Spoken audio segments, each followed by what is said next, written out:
आज आपण छान अशी मोडाच्या मटकीची भाजी करणार आहोत।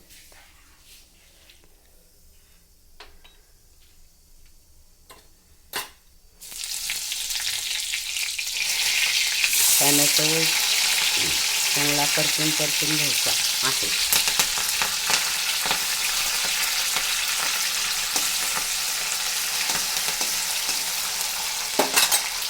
आलं लसूणची पेस्ट टाकून चांगलं परतून घेतले की भाजी छान होते।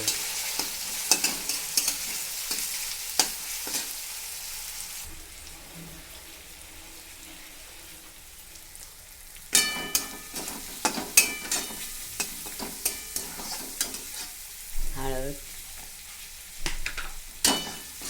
चटणी आणि नंतर मटकी टाकणे।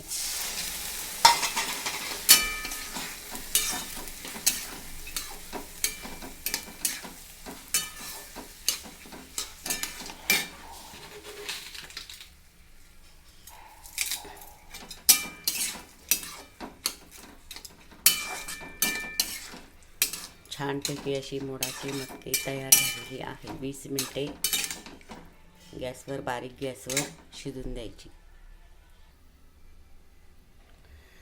छान अशी मोडाच्या मटकीची भाजी, रस्सा भाजी तयार झालेली आहे।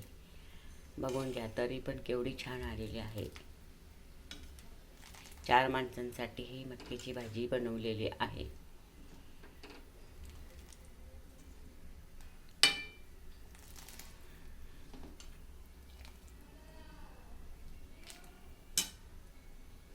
खूपच छान रस्सा झालेला आहे।